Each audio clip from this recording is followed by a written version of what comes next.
So today on 4-Wheel Drive UK we're tackling the Diffs in Dora. We filmed this what? A couple of weeks ago. I made a mess of it and lost a load of footage. It happens.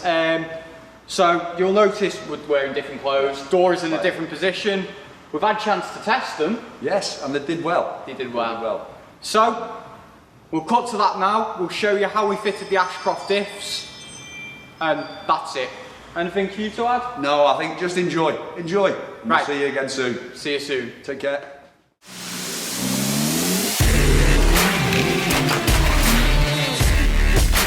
Close up on this burger.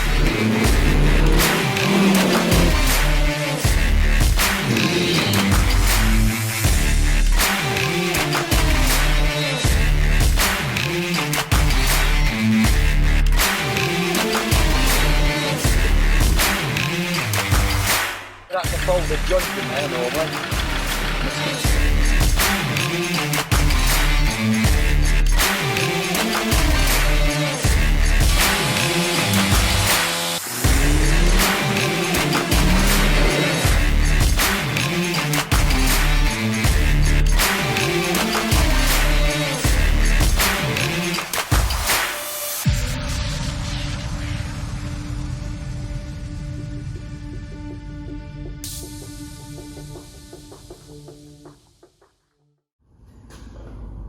Come join us, you know, bring a Diff there. Lots of fun down there. Spliffs in the shack, beers in the shed, Difters with the boys. You know, we're open to any suggestions. Any suggestions. Nice even stroke on that again. You know, like I said before about a nice gentle stroke. Everybody loves a gentle stroke. Okay, so we need to put the crown wheel back onto the Diff. Make sure it's all nicely clean. This was covered in crud and shite when I take it off. So make sure that's all nice and clean. The old bolts, what I tend to do with the bolts, not everyone will do the same, because they're full of the old thread lock, I tend to stick mine in thinners overnight or for a couple of hours, let them soak, and then we'll give them all a good clean. As you can see now, the threads are all nicely cleaned up. Don't really want any of the old thread lock left in there. So we'll give them a bit of a scrub out. That'll take me a couple of minutes, and then we'll come back and we'll show you putting the crown wheel together. Here we go, with all our bolts out now. There's the old crown wheel, it just slots in. So we just need to be sure that we're getting it lined up and it's going to fit nice and snug. It's tight. Just take the bear cap off there. It is quite a snug little fit. I think what we'll do is we'll fit a couple of bolts just diagonal of each other. No thread lock at this stage. Just to pull that crown wheel up, we get a nice snug fit on it. So we're just finger tight for now, really. Get them in. There we go, finger tight. And what we want to do really is just wind that crown wheel up to bring it up nice and square. It'll just pop in itself in a minute. It says. It will, trust me, it will. It did last time anyway. It is going on now. Just make sure that when you do it this way, that you do it a little bit each time, each side, and take it on nice and square. You shouldn't really have a big issue with it. So, you see, still a gap there. So, what we're going to do is just keep going with that a little bit more. Okay, that feels a bit more like it. So, as you can see there now, it's all nicely mated all the way around. All looks pretty good. So, what we can do now is undo those. Put them back on the bench. Bit of stud lock, always a good idea. Get a bit of stud lock on bolts like this. Last thing you want is one of these winding itself out, trust me. So So what I tend to do with these is put a little bit on each one, just on the end. I use red, Loctite. Put a little bit just on the end there, and then leave it soak just for a few minutes. Shouldn't really need much more than that. So this works two ways. Helps stop the threads coming loose, obviously, and also keeps out any corrosion. Not that you get corrosion in the Diffs, but anywhere else that you're using stud lock. Really helps keep the water out, stops corrosion. So we'll just whip these out now. Leave them for a couple of minutes to soak around, get the thread lock all the way around nicely. And then these, if I'm not mistaken, I think torque up to about 70 Newton meters. Well, I know it's 70 Newton meters because I've just looked. Who am I trying to kid? But we guessed before 65, to be fair, so it wasn't far out, but yeah, we just checked. So these want to torque up to 70 Newton, and then we can start looking at getting this into the Diff case. And we'll show you how we set the end float, the backlash. A lot of people don't even bother really with DTIs and stuff like that. I try to do it properly. Not saying I do, but I do try. So we'll show you with the setup of the DTI. We'll check the trueness of the crown wheel. Not that I'll do anything about that if it's, as long as it's close. But yeah, we'll do that in a second. So give me a minute. I might even make a brew. We'll be back shortly.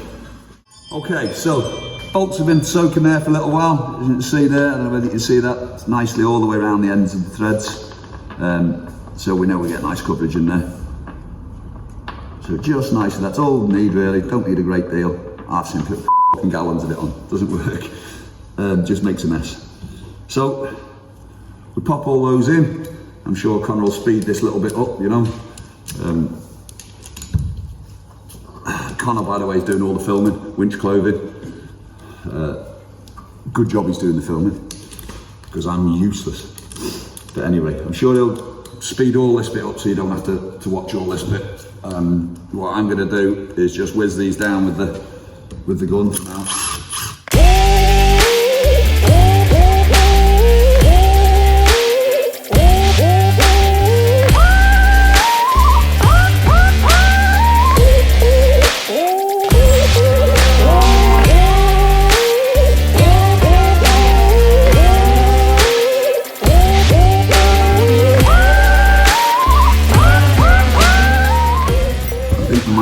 Pop it in the vice. Yeah. Okay, so we just try to set this up in the vice now. Get a bit of padding around it, because we don't mark anything.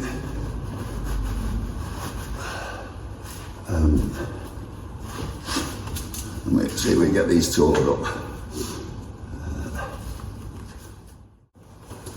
Okay, right. So we'll take these up to about 50, 55 for now.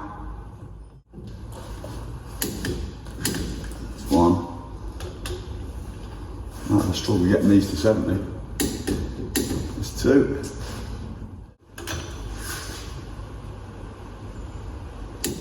Yeah. Those. 50 Newton to start with. Like I said, doing diagonals. Make sure everything pulls in nice and tight, straight. Nice and gentle with the torque wrench. Don't be ragging it about. Should do in a nice even stroke. Even stroke. Everybody likes a nice even stroke, don't they? Okay, so got the torque wrench now set to 70. So we'll just put down them now. We'll just tighten up just a tad more. We'll just whip these around now. Torque them up to 70. And we're ready to stick it back in the diff. Sniff my diff. That one's. That one.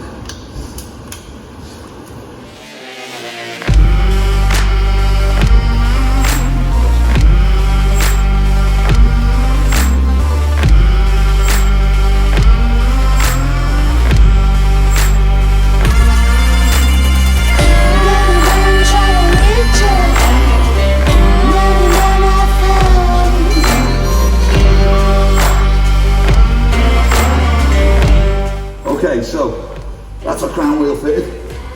Nicely done the diff now, all torqued up. We can't really check the run out on it until we get it back in the diff. So we need to bring the diff over here now, because we're going to need the vise. So we'll go and get the diff. We'll get the diff casing and everything set up, and then we can show you putting all that lot back together. All right, see you in a sec. Okay, so we've got the diff casing all set up here. We'll just give it a quick clean. Make sure there's no shite going in there really. Last thing we want is any grit or dirt getting in amongst there. So just quick wipe out. Like I say before, we sort of kept it clean anyway, didn't we, with a bit of grease when we did our drilling and tapping, so there's not really anything in there. Now, I always try and keep these as they came. I don't know if it makes any difference, to be honest.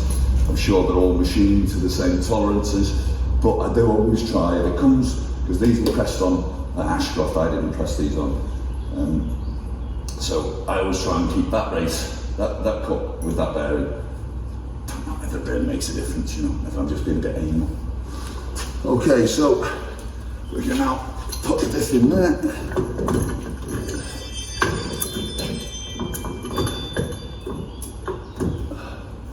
So what we may need to do, I think we probably will need to do, is just grind down the bearing journals. So we'll check them first, because this part of the diff here is quite different and quite a bit thicker than a standard open diff, or even the electric locking diff that I took out. It was slightly different. So we may need, we'll try them on first. We'll just pop them on and see what's what, but there's a good chance that we're going to need to take them off and do a bit of work with the grinder. So let's just get the bearing journals. On either side, clearly very important when you take these off, they're machined to the particular side, so make sure that they're marked. I centre punch mine. 2 marks, 2 dots on one side and 1 on the other, just so as you know they're going back in exactly the same place. So we'll just offer that up. Oof. And as you can see there, you can get the camera in there. Far too tight in there. We need really, a couple of thou, 5, 6 thou, I would have thought at least clearance in there. And that's without anything being clamped up. So it looks like we're definitely going to need to take a little bit off the sides of the bearing journal. This side should be okay, because there's not a great deal on this side. So as you can see, this side here, lots of clearance, no problems. But this side here, how tight that is to the diff. Right, and remember when this is running, I know it's baby oil, but it gets hot. Metal gets hot, expands. And the last thing we want is for that side of that diff to then be running alongside that journal and burning things out. So next job is get the grinder out and just take a little bit off that machine face there. Okay, so this is the side that's, as you can see, it's been machined from the factory to allow the original diff to pass. Or that might just be that it was catching a bit on the electric diff that I had in. But either way, we're going to take a little bit out of that now just to give us a bit of clearance. So using the grinder.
Okay, so we're taking a bit off that there.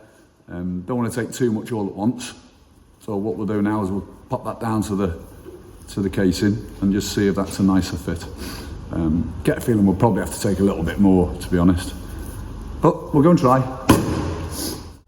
This is the one that we've taken a bit off. You can see before it was really quite tight going on. You look at it now. Okay. So we get that on the right side. These are the adjuster cages. So the other thing we want to be sure of is when you get this bearing journal on, these threads here, even though they sit on the sleeves, you can just get a little bit on the piss and you won't be able to get that in. As you can see there, that one's pretty good. It just needs to be careful as that goes in, that the threads are right in there. And just finger tight really for those at the moment.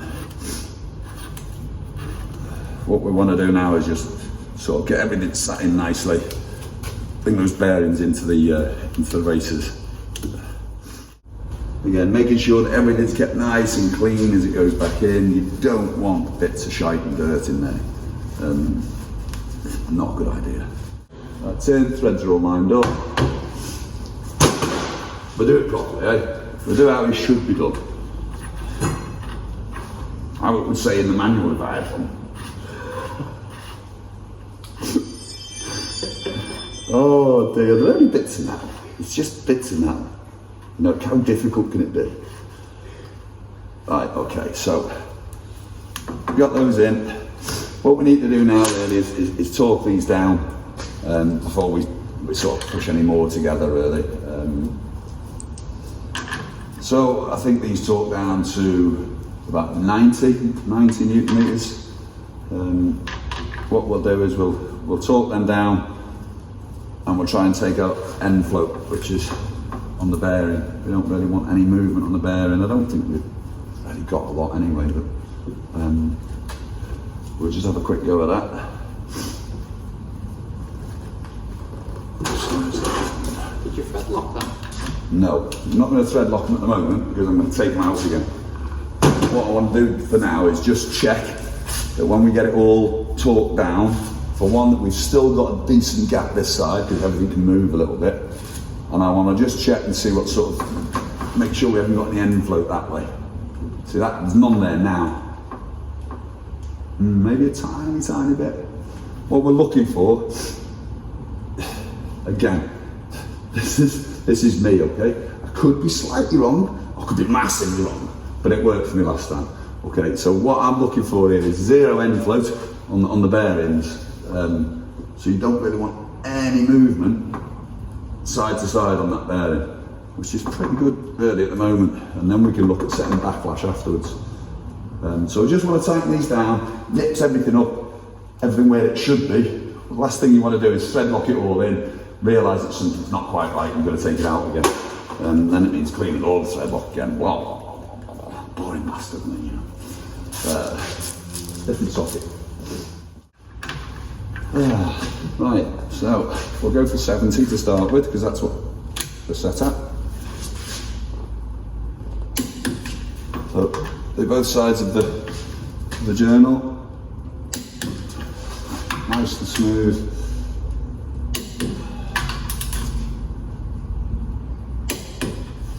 Take that to 90.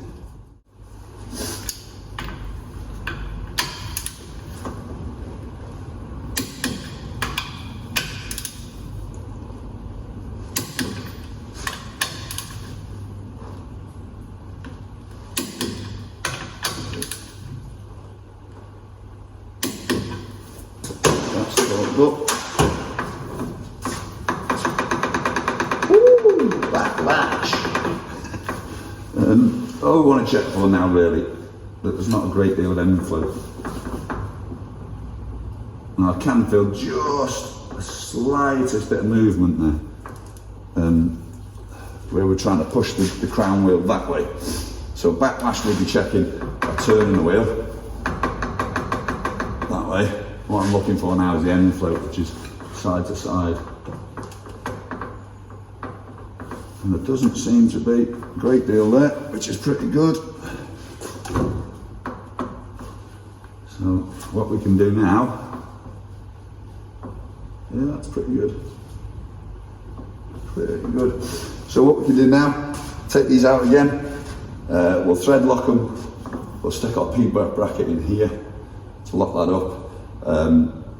And then we can set our backlash using the adjusters here on the bearings. Wish me luck, wish me luck. Okay, so we got set up, we set the end float just now. Happy with that. What we'll do now is we'll set the backlash. So we can pop the bolts back in now. And what we'll do is we won't torque them all the way down, but we'll probably torque them down to about 50, something like that maybe, just to hold everything in place while we set the backlash. So same as last time, bit of thread lock on the bolts, so you give it a few seconds, let it run around. Now, on the Ashcroft now, like I was saying before, this is the P-bracket, which stops this section here moving about. So the kit comes with 2 bolts, because there's 2 different ones depending on what sort of, which of these Land Rover diffs you've got. So we need the longer bolt. And what it is it's just slightly longer, see there, than the original bolt. And what that does, it allows for the P-bracket to sit on there and give us the same. So that sits in there.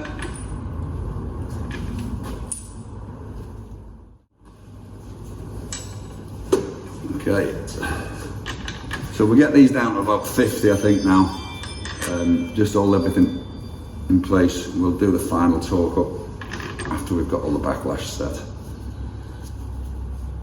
Again, from memory, I think we're doing it about, backlash should be about 0.7 to 0.17 maybe millimeters. Jesus, could do with some better eyes. So we'll just get these down now, get the bolts in, and we'll have a quick look at the best way to go about doing that.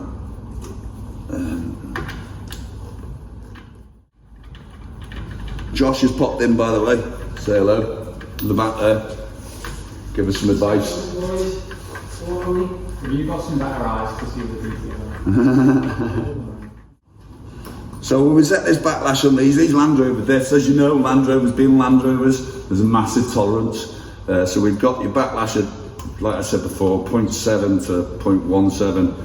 But having said that, if you look at the way these adjusters work, if you get your backlash set there, let's say, well, you can't put your locking pin in. So there's got to be a compromise anyway. So, you know, we'll see where we get. We need to be somewhere near, I guess. If that was set right, we'd have to knock it tighter or looser, one way or the other. So we'll go for about 50, I think, to start with. What was that? That sounded like a squeaky one, that, didn't it?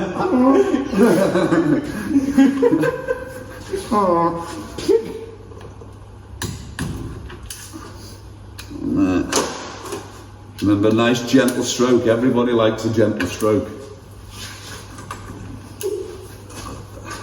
Doesn't want to stay in there now.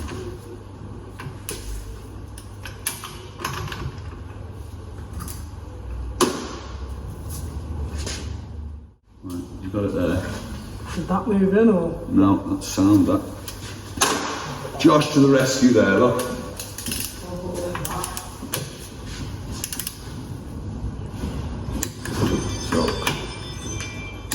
Everything down to 50, about 50, 55. So what we're looking to do now is set the backlash, which is the gap between the pinion through there and the crown wheel. So we need to obviously have a gap, as I said before. If things get hot, they expand. There needs to be a gap there for the oil to get through to make sure that it stays well lubricated. So that's the backlash gap that we're looking for, is the gap between the two teeth. So we set up DTI there.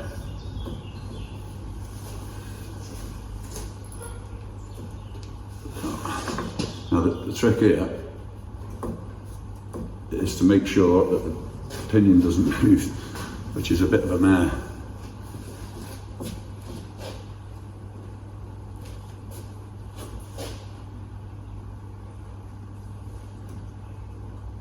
So you can see that, I don't know if you can see that on the gauge.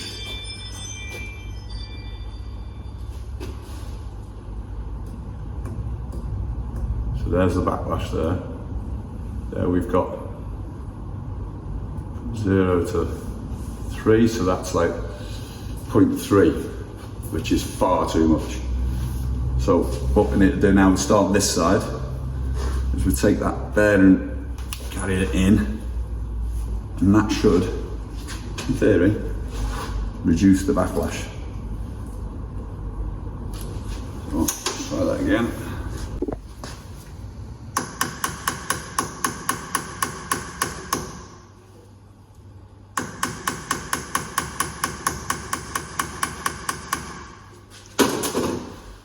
Okay, so getting a bit somewhere now with the backlash. We're down to about on one side there, about 1.5 maybe.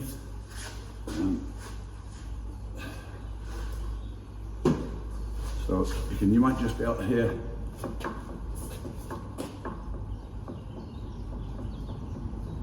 That's about, feels about right, obviously feel. So what we'll do is we'll just check it on this side now and see whether this one needs anything doing. Feels, if anything, a little bit tight to me maybe. But there's no lubrication in there at the moment. But it doesn't feel massively out.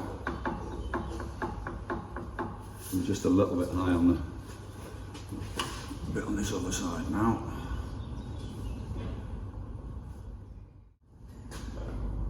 Come join us, you know, bring your diff there. Lots of fun down there. Spliffs in the shack, beers in the shed, difters with the boys. You know, we're open to any suggestions. Any suggestions.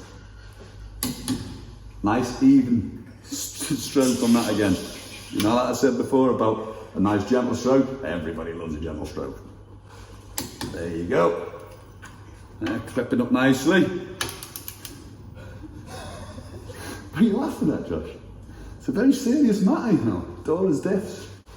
Josh has only come here to sniff the diff, you know. Yeah, Josh has an issue with fuel leaks at the moment. Josh has just had a really nice mat put on his car. But thinking diesel. Josh, I might need your hand there with your mega fingers, your robot ear fingers, or your bar, or however you did it last time. Don't want that to pop out. So what we're doing, we're just tightening down now this little P bracket we did before. As we're tightening it down, it's got a tendency to just pop out. So Josh is just going to put a bar across that to make sure it doesn't. Right. There we go. One locker installed, ready to go. Nice little bit of backlash in there.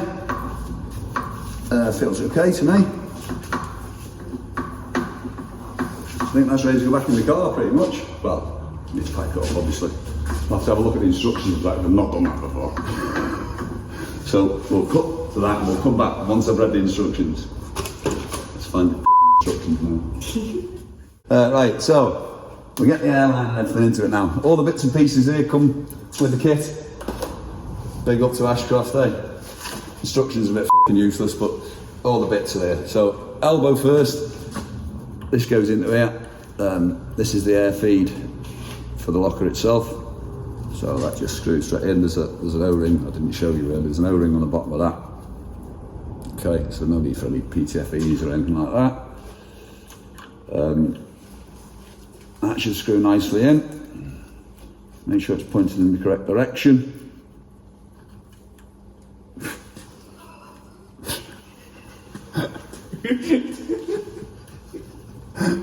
Lucky me, you know. It's not going to go in, is it? I'm going to have to put some PTFE on it and leave it half around or something. Sake, honestly. Let's try that again. Right, so we'll put that in and hopefully it'll end up pointing in the right direction. If it doesn't, which is not going to. I'm gonna have to take it out. We'll have to just put some thread tape on it and leave it halfway back. Usually though. Does it? Yeah. Oh, it is right. Right, so that's that bit in. That's that bit. Any of the instructions here, let me have a look. Right, so that goes in there. I'm guessing we're just gonna have to just bend this through, really. Any suggestions? What do you think we should start that end and work back? Loop it back round. Trying that now, you can't, can you? Because it's going to be a struggle going around there. Need to get that tight loop in there and down there, don't I? We've been telling everyone, Josh, I'm a plasterer, so don't follow what I do. I'm showing you how to do this, right? But I'm a plasterer. So this is how I do it. I'm not saying this is how you should do it. I just wear the boots and talk a good talk, mate. That's all I do. There's some squeaky clean dealer boots then, one. Mate, yeah, these are belters, these. So we have olive over the pipe. If they're not, stick that into that end. Into there. Now we're cooking with gas. We'll do a little bit of manipulation, I think. It's a nice word, manipulation. I like nice words. We'll tighten that one up a little bit first, I think. I think, should we tighten that first? Size? Just to 10, I'd say, yeah, about 10. Bit of olive crushing going on in there. Nice bit of olive crushing. Think that'll do. Tighten that down a bit. Okay, so now we've had a proper look. We know what we're doing now. So there's the O-ring inside there, which will stop them, the case being pressurised, and there's another O-ring there. So that one then fits into there. Make sure that copper pipe goes into the fitting.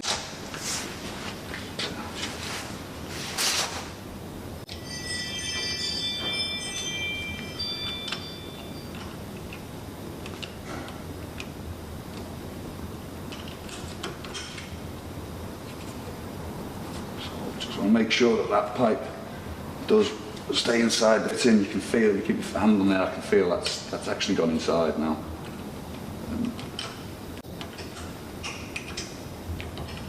Tighten that up.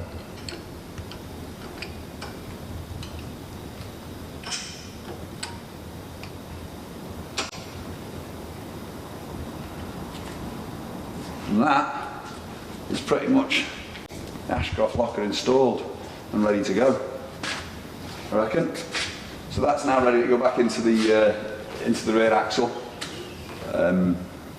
We'll get it all set up under the car and we'll show you that going back in, and then we can show you the stripping the one out of the front axle, which is the same process, just a little bit more complicated on the front. What with the CVs and hubs and stuff. We're running Ashcroft CVs on these, which is a bit of a nightmare to get out. But we'll go through that afterwards. So we'll pick up in a minute. We'll just go and get this all set up under the car and we'll get back to you.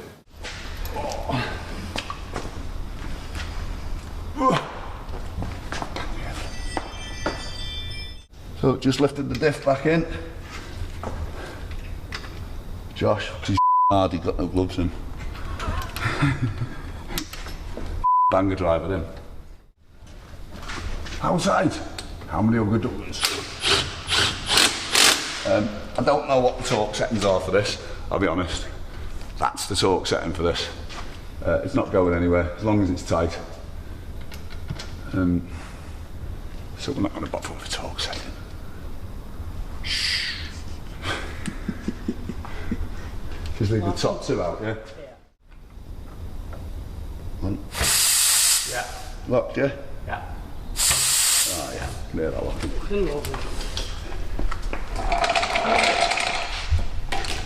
So we can crack on then, eh? Get the prop back in. Go to the socket like that. Where's that Leave that on for now, innit? It's done, it's done. I don't suppose we really need to worry about this construction. We get this one finished off now and we'll strip out the front one. Right, go on hand there, Josh. You get the spanner on it. Okay, so that's Dora's Diffs sorted out today. All back in the car now. I need to sort out the compressor and the bits and pieces and the switches. Not a major job, we'll do that another day. But just like to say a big thanks to Connor for all the filming and all the helping out he's given us today. And also Josh, fair dues. Josh has just left now, made life loads easier. Thanks lads, and we'll see you all again soon. Take care.